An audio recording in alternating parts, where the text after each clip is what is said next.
Today we're diving into Fallout's most tragic survivors, the Ghouls. Radiation proof and practically immortal, but only on the outside. Inside, it's pain, loneliness, and skin falling off like old wallpaper. Before we dive in, I just want to say thank you. We hit over 400 subscribers. You're all awesome, and I seriously appreciate the support. If you're not subscribed yet, what are you doing? The button's right there under the video.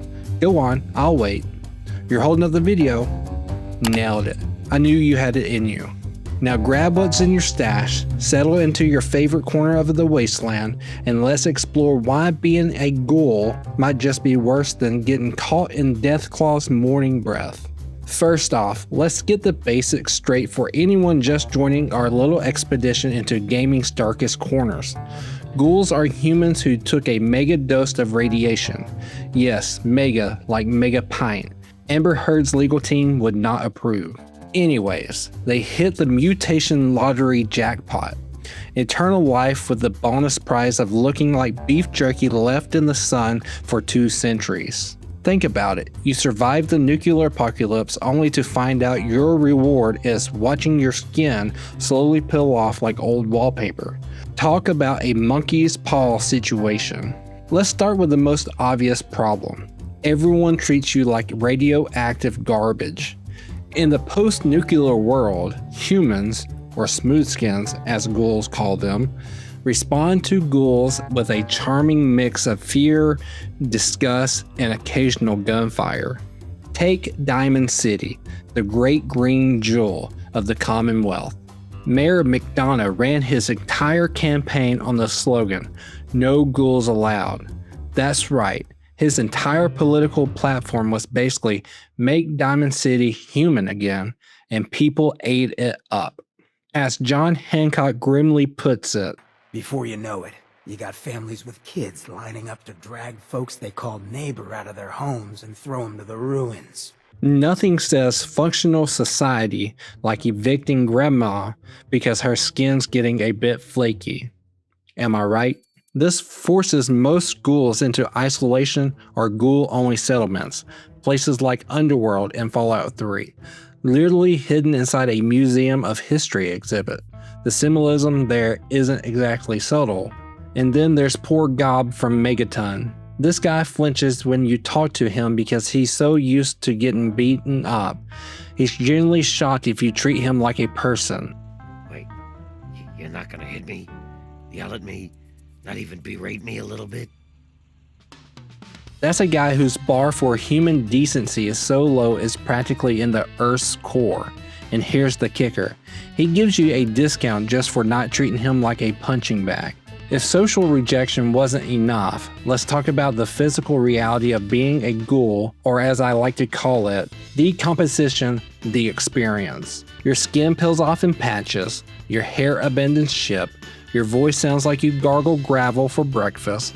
Most ghouls eventually lose their nose entirely, giving them that classic skeletal grin that's so popular at parties. The ghoul condition is basically necrosis on a subscription plan. Your body is actively rotting while you're still using it. Imagine having a car where parts are randomly falling off while you're driving, except the car is your body and the road trip never ends. And let's talk about the smell. NPCs occasionally comment on the ghoul stench. I imagine it's somewhere between ancient beef jerky and that container in the back of your fridge you're afraid to open. But hey, at least there's some perks, right? Ghouls heal from radiation exposure. While humans get radiation poison, ghouls get a nice little energy boost, silver linings and all that. Though here's something most people miss. Most ghouls can't reproduce. The radiation has put their entire species on a one-way trip to extinction. So you get to live forever, watching your kind slowly disappear. And now for the big one. The perk of ghoulification that's actually more curse than blessing. Near immortality. Many Fallout ghouls are over 200 years old, having lived from before the Great War all the way to whatever mess we're currently exploring in the wasteland. Raw, Carol, and the Vault Tech rep, they all remember the bombs falling. They've had a front row seat to the end of the civilization, and they had to stick around for the awkward aftermath. Imagine watching everyone and everything you love turn to dust. Your family, dead. Your friends, dead. Your favorite coffee shop, nuclear dust. All while you're stuck in a decaying body that refuses to give you the sweet release of death. As one ghoul in Necropolis puts it, we're not dead, just cursed with life. And if eternal loneliness wasn't enough, there's the constant fear of going feral. Over time, some ghouls degenerate into mindless, aggressive zombies. Their personality and intelligence erode until nothing's left but a radiation-hungry husk. Imagine living with that fear. Is today the day I lose my mind and try to eat my friends? It's like the worst game of Russian roulette ever, except instead of dying, you become a monster your former friends will have to put down. Let's look at the ghouls who actually made something of their undead lives, the success stories. Take John Hancock. He's charismatic, he's got that awesome revolutionary code, and he's built a safe haven for outcasts.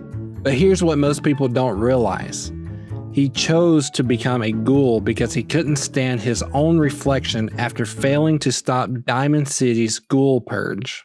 I knew what it was going to do. I just couldn't stand looking at the bastard I saw in the mirror anymore. Then there's Cooper Howard from the TV show. Hollywood actor turned feared bounty hunter after 200 plus years of violence and isolation. Even his name got reduced to just the Ghoul. Talk about identity issues. Or Jason Bright from New Vegas, so desperate to find meaning that he founded a religion based on launching ghouls into space. When your best option is strapping yourself to a rickety rocket, you know things are bleak. Here's the most bitter pill in ghoul existence. You survived nuclear Armageddon, but did you really live afterward? Ghouls are walking paradoxes.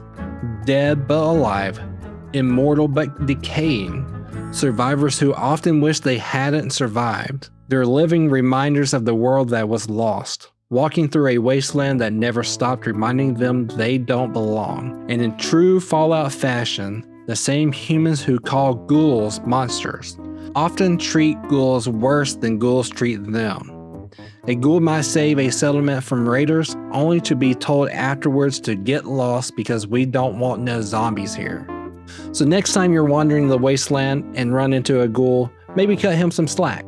They've been through nuclear hell, watched civilization collapse, lost their looks, probably outlived everyone they ever loved, and deal with constant discrimination, all while wondering if today's the day they'll lose their mind. Being a ghoul in Fallout isn't just tough, it's a masterclass in cosmic irony.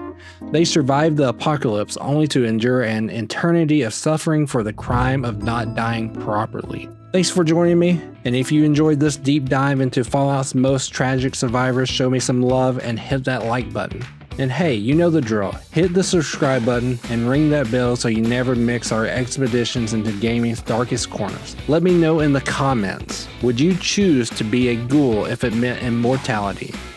Until next time, keep your rad X handy and your compassion handier. This is ZaneMercer, signing off.